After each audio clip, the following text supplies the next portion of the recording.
Que a corte real portuguesa migrou para o Brasil em 1808, todo mundo sabe. Costumamos estudar nos livros de história sobre a vinda de Dom João VI ao Brasil e como isso desenvolveu o país. Mas o que não se conta nos livros é sobre o sonho de um Reino Unido intercontinental lusitano que Dom João sonhou. Além dos dois grandes adversários a esse sonho, a maçonaria e a Inglaterra. E no vídeo de hoje, vamos dissertar sobre como o Reino Unido da Inglaterra destruiu o sonho do Reino Unido do Brasil, Portugal e Algarves.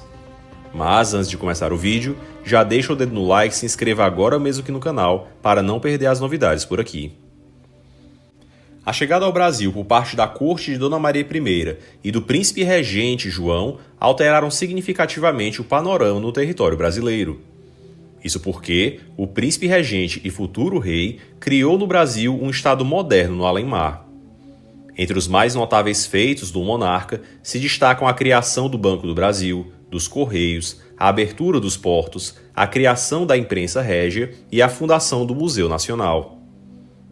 Dom João também criou a Biblioteca Nacional, tendo destinado o navio inteiro apenas para trazer de Portugal a sua antiga biblioteca para ser instalada no Novo Mundo. A Biblioteca Nacional do Brasil é hoje uma das 10 maiores bibliotecas nacionais do mundo e a maior da América Latina. Outro grande feito joanino foi a criação de uma academia militar, preparada tanto para formar militares como também engenheiros, especialistas em fortificações e desenhos. Dom João tratou também de embelezar a cidade com seus jardins botânicos e criou a Escola Real de Ciências, Artes e Ofícios, que depois viraria a Escola de Belas Artes do Império, trazendo a missão artística francesa ao Brasil. A corte, no Brasil, figurava como um projeto maravilhoso para Dom João. Com ele, o reino se distanciava da pressão inglesa e espanhola e administrava, a partir de um local mais estratégico, os demais territórios ultramarinos. Portugal, por ser um território pequeno, sempre viveu assombrado pela vizinhança da robusta Espanha. O país sempre careceu de uma certa profundidade estratégica e existencial, que era sempre buscada por seus monarcas, que tinham de estar sempre reafirmando a sua força. E João, com o Brasil, do outro lado do oceano, descobriu a perfeição dessa profundidade. Além disso, com um país livre dos riscos de terremotos que assolaram Lisboa nos tempos de seu avô, o Brasil poderia ser um reino onde Portugal poderia projetar com maior facilidade a sua influência ante os demais territórios. E isso se materializa quando o monarca decide por elevar o Brasil à condição de Reino Unido a Portugal, o chamado Reino Unido de Portugal, Brasil e Algarves. O sonho de Dom João VI era o de criar uma espécie de monarquia dual. Nela, o Brasil continuaria um reino, conforme estabelecido por ele, e onde o príncipe regente poderia auxiliar na administração antes de chegar ao trono de todo o império. Assim, Portugal assegurava uma base continental para a expansão de sua influência no ultramar. O Brasil não seria uma colônia como as inglesas ou um vice-reino como os espanhóis, mas um reino próprio, administrado diretamente pelo herdeiro da Casa Real em uma sede no próprio reino e sob a tutela do monarca português. Além de algo benéfico para o país, o plano joanino assegurava que os futuros monarcas portugueses pudessem ter uma experiência prévia de governança e assuntos de Estado, antes de chegar ao posto de chefe máximo do Império Ultramarino. No entanto, esse sonho joanino não duraria muito. O sucesso da Revolução Liberal do Porto, orquestrada pelos maçons em Portugal, obrigou o rei a voltar à Europa. E lá, iniciou-se uma intensa movimentação política por parte das cortes de Lisboa no sentido de restringir os privilégios do Brasil. Durante as Cortes Gerais, que promulgaram a Constituição de 1822, os deputados portugueses procuraram meios para isolar e sabotar a delegação brasileira que para lá se dirigia. Primeiramente, por forçarem o rei a jurar de antemão as bases da Constituição que ainda estava a ser redigida, submetendo o país a uma monarquia constitucional. Os maçons portugueses queriam o retorno do Brasil à condição de província, submissos a Lisboa e não mais a qualquer tipo de governo, mesmo administrativo, no Rio de Janeiro. Além disso, a comissão de brasileiros enviada a Lisboa foi sumariamente desprezada e desrespeitada pelos parlamentares portugueses, gerando inflamações de ambos os lados e acentuando as intrigas. A partir de então, passaram as Cortes de Lisboa a criar decretos e leis que cerceavam a autonomia das províncias ultramarinas portuguesas, buscando um regresso forçado e constitucional a um status pré-joanino. Estava quase perfeitamente orquestrado o desastre. Ao passo que a maçonaria portuguesa, inflamada pelos ingleses, tensionava destruir tudo aquilo que João havia criado com seu projeto de Reino Unido, a maçonaria brasileira, estimulada também pelos ingleses, inflamava um sentimento anti-lusitano que culminaria não só na independência, como na progressiva negação do passado comum. Com o domínio político, os maçons passaram a reescrever as histórias de Brasil e Portugal. No Brasil, atribuindo ao passado português a uma condição chamada colônia, que é anacrônica e nunca existiu, sendo importada da historiografia anglo-saxã. O Brasil foi uma província, um estado, um vice-reino, um principado e, por fim, um reino próprio integrado a Portugal. E os brasileiros, sendo homens livres, eram tão portugueses quanto os de Portugal. Tinham os mesmos direitos, estudavam nas mesmas instituições e muitos brasileiros participaram da história ultramarina portuguesa, como mencionamos brevemente nesse vídeo aqui no canal. Mas o termo colônia foi introduzido para estigmatizar o período da América Portuguesa, sendo ainda hoje usado nos livros de história brasileiros. Quando estudamos a história, por exemplo, do padre André Couto Godinho, podemos nos escandalizar sobre como um padre brasileiro negro estudou em Coimbra, foi missionário na África Portuguesa e virou até mesmo confessor da rainha de Portugal, Mariana de Bourbon. Mas, para um homem livre nascido no Brasil, esse feito era, na verdade, algo comum, já que, sendo livre, era tão português quanto os peninsulares. Já em Portugal, a história da monarquia tradicional ibérica foi reescrita para ser chamado todo o período pré-constitucional de absolutismo, um termo completamente alheio ao tradicional sistema de cortes existentes e de respeito às legislações tradicionais e municipais vigentes no reino. Assim, com o passado reescrito, o ápice da história, tanto em Portugal como no Brasil, seria justamente aquele, o da supremacia das maravilhosas constituições portuguesas e brasileiras contra a tirania da coroa. Isso sem perceber que, na verdade, se ocorreu a independência do Brasil, não foi contra a tirania da coroa, e sim contra a tirania das cortes portuguesas inflamadas contra a coroa lusitana. Literalmente, contra a tirania do constitucionalismo maçônico português, que queria na prática retirar do Brasil o status de reino recém-conquistado e com a qual acostumara-se tão bem. E essas dissensões seriam o início da derrocada. E, antes de separar o reino, os liberais souberam separar uma família. Quando Dom João parte a Portugal, deixa Pedro como príncipe regente do Brasil. O príncipe, estando no Brasil, poderia sufocar as revoltas potencialmente independentistas. Mas Dom João, a despeito da sua astúcia, não compreendeu bem o caráter do primogênito que usurpou o trono do Brasil. Ele julgava um rapaz sentimental que tinha a força do avô espanhol, a devassidão do tetravô português e a ingenuidade em coisas de Estado típica dos Braganças. Ignorava João que Dom Pedro fez amizade com os oficiais da tropa, principalmente Jorge de Áviles, e que tinha conhecido em Santo Antônio o Frei Sampaio, um eloquente e espirituoso frade que lhe falava das ideias francesas. Pedro, curiosamente, dedicava a Napoleão uma escandalosa admiração, esquecido de que o comandante francês tinha perseguido a sua própria família, destronado seu avô, ridicularizado seu tio e que tinha varrido a sua pátria com as suas cavalarias.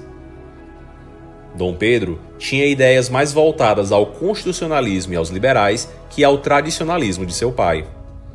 O príncipe nunca havia sido educado para governar e anteriormente jamais recebeu permissão para participar dos assuntos de Estado.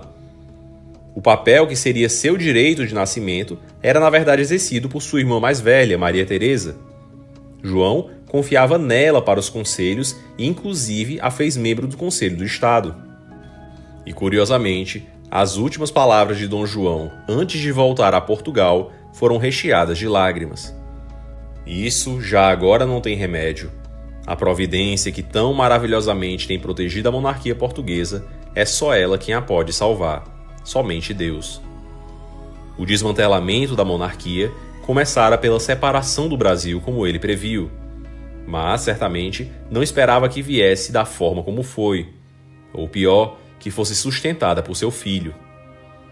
Em 1822, Dom Pedro declara a independência do Brasil às margens do Ipiranga. E, curiosamente, entre os principais apoiadores da independência do maior território ultramarino lusitano, figurava justamente a suposta aliada de Portugal, a Inglaterra. A Inglaterra, há tempos, facilitava politicamente o reconhecimento das repúblicas oriundas do desmantelamento do Império Espanhol, além de fomentar intrigas, revoluções e turbulência nos outros países por meio da maçonaria. Não facilitou o fato de que, como resultado das relações comerciais desenvolvidas desde a abertura dos portos, o Brasil já era o terceiro maior mercado consumidor das exportações britânicas. Assim, para os ingleses, era interessante a independência brasileira de Portugal e uma dependência financeira da jovem e endividada nação com a Inglaterra. Em 1823, Nathan Rothschild, o banqueiro mais poderoso da Inglaterra, tornou-se o principal agente financeiro do governo brasileiro em Londres, pagando os dividendos semestrais sobre os empréstimos e atuando como banqueiro do enviado brasileiro na Inglaterra. Foi Nathan Rothschild o grande influenciador nas negociações do reconhecimento da independência do Brasil por Portugal em 1825 no Tratado do Rio de Janeiro. Além disso, o primeiro grande empréstimo externo do Brasil foi obtido em 1824, no valor de mais de 3 milhões de libras esterlinas, e ficou conhecido como o Empréstimo da Independência, destinado a cobrir as dívidas com a coroa portuguesa. Por mais que a historiografia brasileira tente apontar um suposto plano de que Dom João VI tivesse ordenado ao filho independentizar o Brasil, na prática, o que ocorreu em Portugal após o ato de Pedro foi uma enorme consternação. Para Dom João VI, a coroação de seu filho Pedro I como imperador do Brasil em 22 era ilegítima, já que o poder foi adquirido por meio de uma revolução e somente o legítimo detentor da soberania, o rei, poderia conceder esse poder. E assim, a partir de 1824, Dom João VI manifesta a sua intenção de acabar e pôr termo imediatamente aos males e dissensões que têm ocorrido no Brasil. Isso porque, em 1823, foram dissolvidas as Cortes de Lisboa após a insurreição comandada pelo infante Dom Miguel. Dom João VI mandou uma missão ao Brasil com o objetivo de obter a reconciliação. Uma tentativa no sentido de voltar a ser tudo como era antes.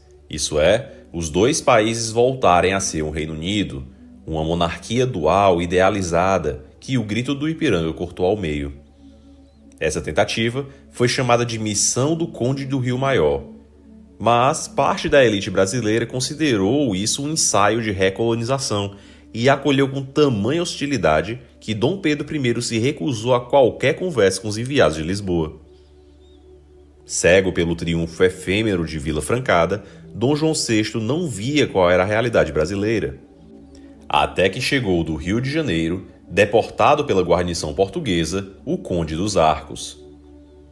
Marcos de Noronha e Brito foi vice-rei do Brasil e teve um importante papel no Reino Unido de Dom João, sendo o sufocador da Revolução Pernambucana de 1817.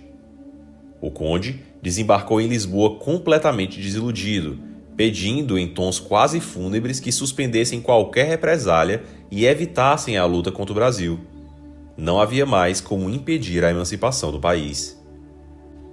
Por mais que essa afirmação do conde fosse recebida com espanto e indignação por Dom Miguel e por vários membros da corte, Dom João entendeu de forma perspicaz que realmente já não havia mais o que se fazer.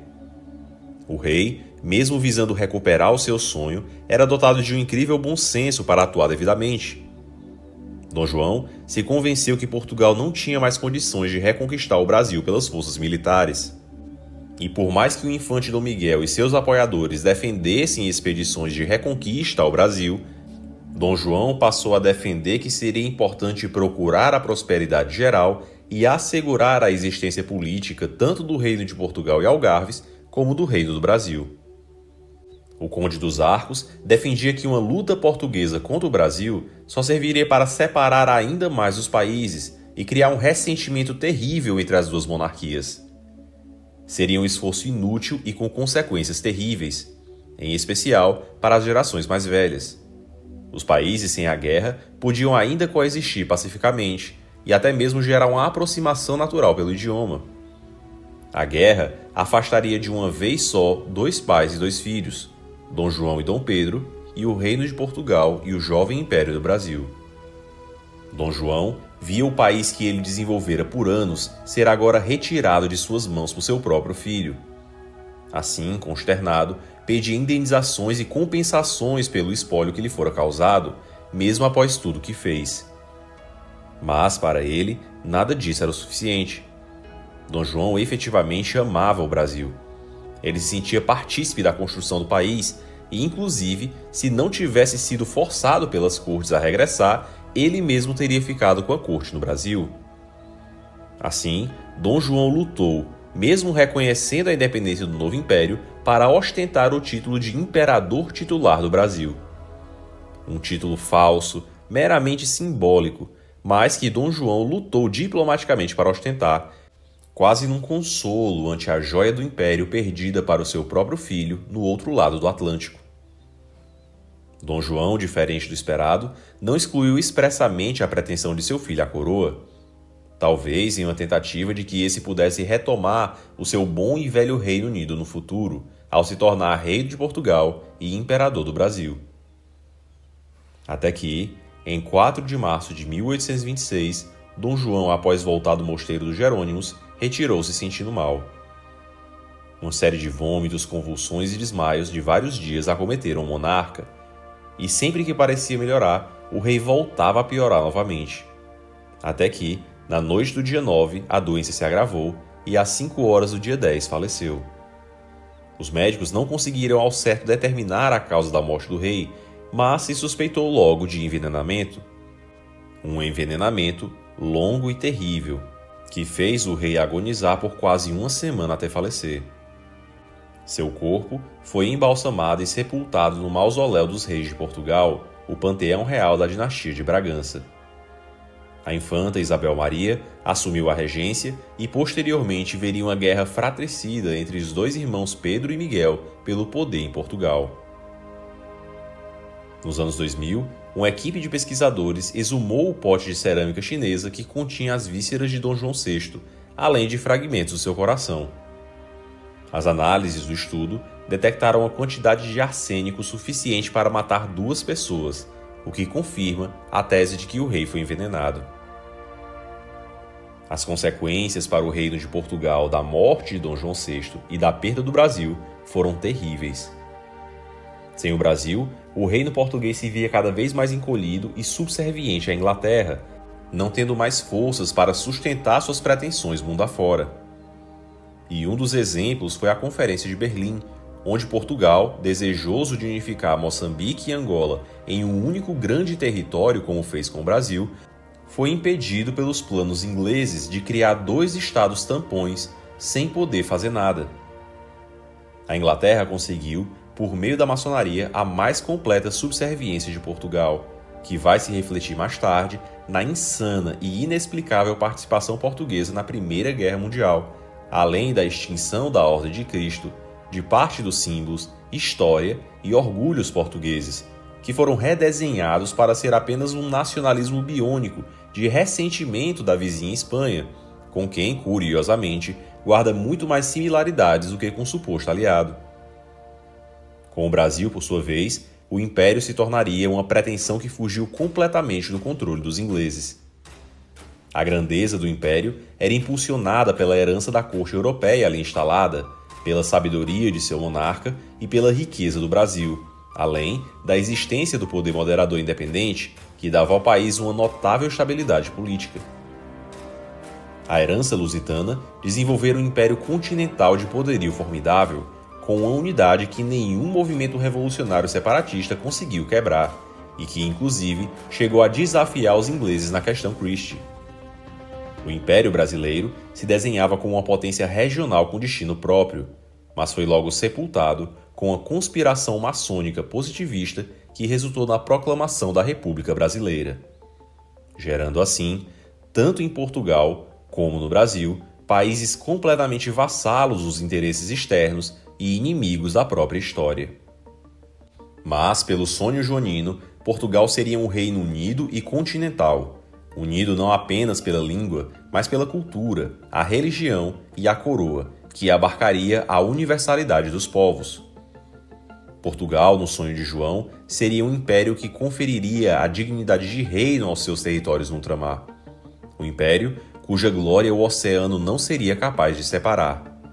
Mas, por meio das confusões e dissensões propositalmente semeadas entre a elite portuguesa e até mesmo a sua família, o seu sonho acabou sepultado junto a ele. E você, já imaginou como seria um Reino Unido entre Brasil, Portugal e Algarves? Como você acha que Portugal teria impactado a história do mundo? Será que hoje o reino seria uma potência? Ou estaria tudo do mesmo jeito? Escreve aqui nos comentários a sua opinião e compartilhe agora mesmo esse vídeo com seus amigos para fortalecer o nosso trabalho. E aproveita e já se inscreva agora mesmo aqui no canal para não perder as novidades por aqui.